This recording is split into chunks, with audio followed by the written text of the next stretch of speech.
Aujourd'hui, nous allons parler caméra embarquée on board, en fait, en anglais. T'es toujours fluente.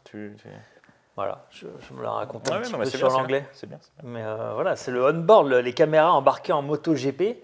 Quand même, on a droit à du spectacle à chaque fois avec ces caméras, c'est juste fou. Oui, effectivement. Donc voilà, pour raconter un petit peu l'histoire, ça fait donc là en 2015, on fêtait les 30 ans de la première caméra embarquée en Grand Prix moto. Donc c'était Randy Mamola, je crois que c'était à Seine, sous la Ouais, pluie c'est d'ailleurs. Et à l'époque, le système pesait presque 3 kilos. Il avait accepté de l'intégrer sur sa moto.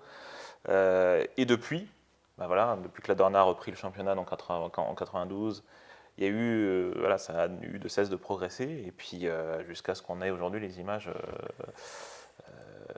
qu'on a aujourd'hui. Enfin, Oui, voilà, donc, on a même en replay le lundi, si on veut, sur Canal, c'est ça. la course on-board complète. Exactement.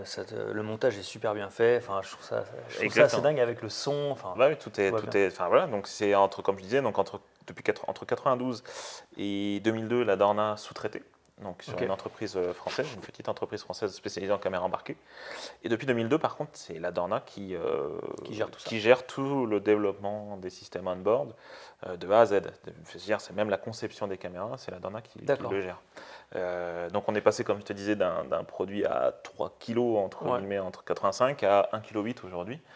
Avec 4 caméras par moto, Ouais, en tout cas en c'est MotoGP. quoi? C'est deux, une à Une à l'avant, l'avant, une une à à l'arrière. l'arrière, une gyroscopique à l'arrière, Ça 360, dépend, c'est ça? Ça ça dépend, dépend. ça dépend. Ok. Après, ça peut être juste une caméra entre guillemets simple, Mhm. mais après, oui, effectivement, tu as quelques pilotes qui sont équipés d'une caméra gyroscopique d'abord, et puis après, il y a eu, depuis 2014, je crois, une caméra gyroscopique de 360. Ouais, on peut faire des panneaux comme C'est ça, on ça, peut voir. exactement. Ouais. Donc là, la régie peut contrôler à distance la caméra et voir les dépassements en temps réel, donc c'est quand même assez joli. Et ensuite, après, tu as une quatrième caméra qui sert souvent pour le. Enfin, non, déjà, tu as une troisième caméra, excuse-moi. Troisième caméra qui sert souvent sur des plans un peu particuliers comme Ouais. l'accélérateur, le levier de Ouais. frein, le Et ça passage de claque et vitesse. ça claque et ça C'est claque. très très beau. Franchement. Passage de vitesse, les commandes Voilà. reculées. Enfin voilà, c'est C'est quand bon même ça. très très beau.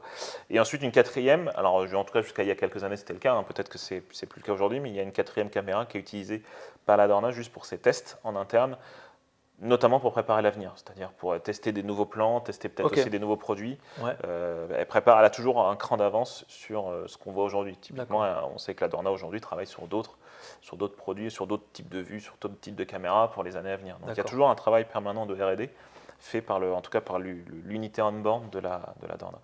Donc voilà, donc chaque moto, Ouais. MotoGP en tout cas, est équipée de caméras. Mhm. Donc ça fait Donc ça, c'est obligatoire. c'est obligatoire, effectivement. C'est Ça, ça. c'est venu depuis du coup fin 96, début 97. Effectivement, il y avait beaucoup de pilotes qui étaient réticents justement pour équiper leur moto Ouais. de caméra embarquée parce que le poids, Bah, le notamment, poids, ouais, c'est le ça. poids, Et le puis fait de. même pour les teams, faut pouvoir l'installer, Oui, cette c'est ça, caméra. exactement. Donc du coup, enfin, voilà, il y avait beaucoup de teams qui étaient réticents, déjà qui ne voulaient pas s'embêter avec ce genre de mécanisme. Ensuite, le poids. Et ensuite, éventuellement, des analyses de trajectoire, des choses comme ça, tu vois. Donc, et c'est pour ça qu'en fin 96, début 97, la Dorna et la FIM ont travaillé en collaboration pour justement imposer au règlement l'installation des Ouais, caméras ouais. embarquées voilà, pour que ce soit considéré par les teams et les constructeurs dans l'installation, le développement de leur D'accord. moto, voilà, jusqu'à aujourd'hui, quoi. En revanche, il n'y a pas de caméra où on peut voir le tableau de bord. Non, alors ça, pour l'instant, c'est vrai qu'on a des images d'époque dans les années Ouais. 90 où effectivement on voit le contour, tout ça. Là maintenant, il y a quand même tellement de développement, d'espionnage, Chaque éventuel. team veut Exactement, chaque team garder veut. sa confidentialité sur tous Exactement. Donc ces- par contre, la Dorna a travaillé justement sur la récupération des Ouais, données depuis qu'il y a le logiciel, notamment Magneti Marelli, qui est unique pour chacun des constructeurs. Il y a une sortie sur ce logiciel, enfin sur le boîtier entre guillemets, pour récupérer notamment le contour, le passage de vitesse, enfin voilà, qu'on a d'autres en informations information. qu'on a en information, Quand on l'inclinaison de regarde la à la moto, télé, tout ça voilà, fait. c'est ça. Donc ça, c'est récupéré depuis le boîtier électronique. La Dorna y a accès et donc elle peut l'afficher à l'écran en même temps que les on-board. D'accord. Par contre, je sais que, pour en avoir discuté, il y a eu, en tout cas, encore une fois, il y a quelques années, ce genre d'information n'était pas accessible en replay.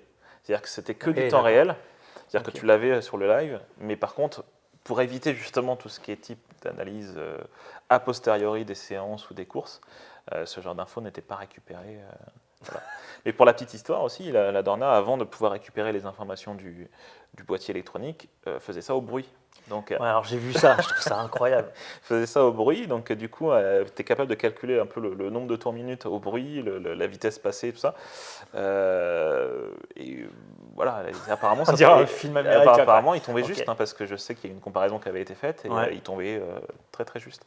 Donc maintenant, depuis qu'il y a le boîtier électronique unique, c'est plus le cas. Du coup, il y a entre guillemets, c'est rentré dans les mœurs, et chaque constructeur voilà, est plus ouvert qu'à l'époque, en tout cas. Et chaque constructeur développe Oui. ses pièces, enfin Ouais, ça, la moto, le tout, carénage, en fonction aussi de maintenant de ça, de ces Exactement. caméras qui sont intégrées. On peut le voir dedans, Exactement. devant, pardon. Exactement. Donc ça, c'est vrai que la Dorna travaille vraiment en étroite collaboration avec chacun des constructeurs pour justement pouvoir intégrer voilà, ce système-là. Donc déjà, tout ce qui est, déjà il y a un boîtier, hein, le boîtier de la caméra. Ensuite, comme tu dis, où est-ce qu'on intègre les caméras pour éviter justement que ça vienne perturber le travail de développement aérodynamique que peuvent faire chacun des constructeurs. Et aussi pour ne pas perturber le pilote. Enfin voilà, des Bien choses. sûr, bien sûr. Voilà, donc, puis aussi la gestion des câbles, hein, tout n'est pas sans fil. Donc, Et comment c'est alimenté? Il y a une ça, batterie ou c'est la moto? alors, jusqu'à il n'y a pas très longtemps, c'était alimenté par une batterie interne. Je sais qu'à l'époque où j'avais interviewé les personnes. C'était pas ça dans la salade box de la Ducat, alors Non, dommage. pas du tout. Jusqu'à il n'y a pas très longtemps, c'était. Je sais qu'il y a Suzuki, je crois, hein, qui avait demandé à ce que ce soit ça puisse être alimenté par la batterie de la moto.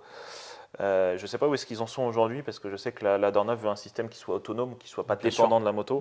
C'est-à-dire que si la moto s'arrête pour X raisons, que du coup on puisse continuer à filmer. Enfin, voilà, donc je ne sais pas où est-ce que ça en est, mais en tout cas, jusqu'à il n'y a pas très longtemps, le système complet avec la batterie, tout ça, c'était 1,8 kg. Donc voilà, aujourd'hui, on a quand même un système bien Une adapté. chose importante aussi, c'est qu'au niveau du son, on entend vraiment bien. Oui. Alors, où sont les micros? Comment ça se passe? Il y a des micros sur les caméras, il y a aussi des micros jusqu'à. Alors, je ne sais pas si c'est toujours d'actualité aujourd'hui, sur les sliders. La Dorna, en plus de travailler avec les constructeurs, travaille avec les équipementiers, donc comme Alpinestar ou Denez, pour pouvoir intégrer des micros dans les sliders, pour pouvoir, quand il y a à l'époque c'était knee ground, c'est hashtag knee ground ou elbow down, de pouvoir entendre au moment où le pilote touchait, entendre que ça touchait, quoi. Ah non, là il est tombé, c'est pas pareil. Mais du coup, il y a des micros qui sont déjà sur les caméras, puis ensuite il y a des micros qui sont reliés en Bluetooth au boîtier de la moto, depuis les cuirs, tout ça, pour pouvoir entendre ce qui se passe. C'est bon ça. Donc ouais, il y a toujours, comme je te disais, la Dorna a toujours un cran d'avance et réagit très vite. C'est ça l'avantage aussi, la force de travailler, enfin de développer en interne, c'est que justement ils ont une vitesse de réaction qui est rapide, quoi. Donc, Et surtout, quand on prend le pass sur motogp.com, j'ai pris une année, j'ai eu un peu de sous. Non, mais j'ai pris le pass premium, entre guillemets, où en fait, tu as donc 6 flux, enfin, tu es sur 6 pilotes sur chaque course où tu peux choisir les caméras. Donc, je me suis amusé, voilà, je choisissais la caméra, j'allais sur Rossi, sur Marquez, Zarco, voilà, c'est incroyable ça. Ouais, c'est exactement ça. Donc, alors, pareil, encore une fois, c'est mon article, en tout cas le travail que j'ai fait sur les on-board date de quelques années maintenant, mais j'imagine que ça a évolué depuis. Mais c'est vrai qu'à l'époque, la Dorna était capable de récupérer jusqu'à 6 flux pendant la course, c'est-à-dire que tu avais, entre guillemets, possibilité de récupérer 6 flux en même temps de pilotes. Voilà. Peut-être que maintenant, on est avec les technologies les prouesses technologiques aujourd'hui, on peut récupérer plus de flux. Mais effectivement, c'est comme tu dis, tu peux récupérer des flux différents et avoir tu es en live et tu regardes, tu cliques et tu choisis la caméra, c'est incroyable. Exactement. Donc ça, c'est quand même très très cool. Et Moto 2, Moto 3, ils ont la même technologie? Ouais, ils ont la même technologie. Oui, après, il y a déjà moins entre guillemets, déjà tous les pilotes MotoGP, comme je te disais, ils sont équipés. Donc tous. Alors quand je dis tous les pilotes, c'est plutôt toutes les motos. C'est-à-dire qu'en fait, toutes les motos sont prédisposées à recevoir des caméras. Donc il y a 24, enfin on arrondit à 24 pilotes, donc ça fait 48 motos déjà équipées, ce qui est quand même déjà assez énorme. Et ensuite, après, en Moto 2, Moto 3, c'est plutôt les pilotes, on va dire...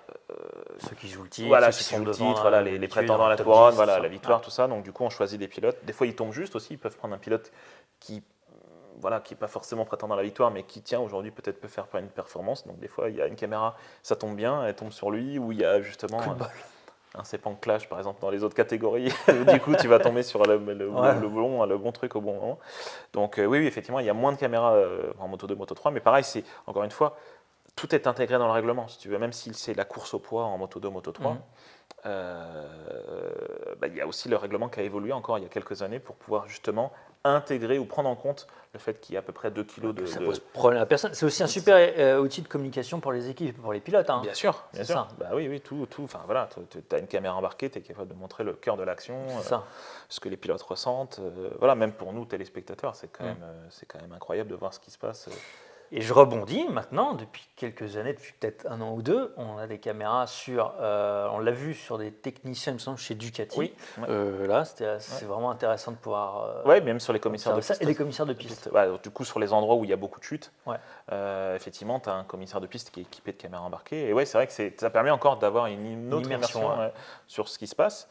Et encore une fois, voilà, la Dorna, je sais que la Dorna travaillait sur cette possibilité-là d'équiper. Et donc, moi, je l'avais vu, je l'avais pris en photo aussi à l'époque. Je me souviens, j'avais pris en photo et c'était pas encore déjà. Enfin, il n'y avait pas encore de flux en live sur ça. Et puis après, voilà, c'est devenu monnaie courante. Et c'est pour ça que je te dis, la Dorna a toujours un cran d'avance sur son développement et fait des tests tout le temps pour pouvoir après proposer d'autres images, un autre contenu. Voilà, il faut savoir qu'il y a des droits télé derrière tout ça. Bien et sûr, donc, bien sûr. voilà, donc plus tu as une offre complète, immersive, mieux c'est. Donc, et c'est vrai que c'est pour avoir interviewé notamment Manel Arroyo, qui est le numéro 2 de la Dorna, et Sergi Sandra, qui s'occupe vraiment de la partie production vidéo, en tout cas on-board, en tout cas à l'époque c'était le cas. Ils ont un système vraiment mature, abouti, et aujourd'hui, ils y pensent, en tout cas à l'époque je leur avais posé, ils y pensent à exporter ça dans d'autres disciplines, dans d'autres sports. Parce que leur maturité est telle qu'aujourd'hui, on trouve très peu le même contenu, en tout cas, dans d'autres sports. Si on prend la Formule 1, ça reste encore très... ouais, c'est vrai. Entre guillemets, c'est très basique par rapport à ce qu'on est habitué à voir en MotoGP. Je suis étonné, c'est vrai. Donc peut-être que ça va venir, mais c'est vrai qu'on voit que le travail qui est fait par la Dorna est énorme. En tout cas, en termes de production vidéo, on retrouve ça nulle part ailleurs, quoi. Dans la pétanque, ça pourrait être sympa, tu mets la caméra sur le cochonnet, t'as les gars au loin là-bas, c'est sympa. Et c'est marrant, mais après, tu vois, t'as d'autres. Après, il y a d'autres tests qui sont faits, mais ça n'a rien à voir. Mais tu vois, si on peut en parler, tu vois, c'était à l'époque, je sais que. Alors, je ne sais pas si c'est toujours l'actualité, mais la Dorna avait un gros partenariat avec GoPro aussi. Et je me souviens que GoPro avait aussi intégré des GoPro sur la bosse aérodynamique des pilotes, sur d'autres trucs. Et tu avais d'autres images, c'était quand même assez impressionnant. Ce qui est génial, c'est qu'on l'a vu avec GoPro, ils avaient fait sur des Grands Prix qui sponsorisaient, on va dire, je crois que c'était en Allemagne il y a quelques années, où en fait ils mettaient des caméras partout, des personnes qui étaient là, qui pouvaient filmer, et c'était encore mieux. C'est-à-dire que tu avais ça en plus, tu étais en mode immersif dans le parc fermé, dans le paddock, tout ça. Et bon, là, je crois que c'était avec Rossi, qui est sponsorisé par GoPro. Et voilà, et ce que nous voilà, fans de MotoGP, on est friands de tout ça. C'est top, quoi. Donc, voilà. Mais c'est vrai que la production vidéo de la Dorna est énorme.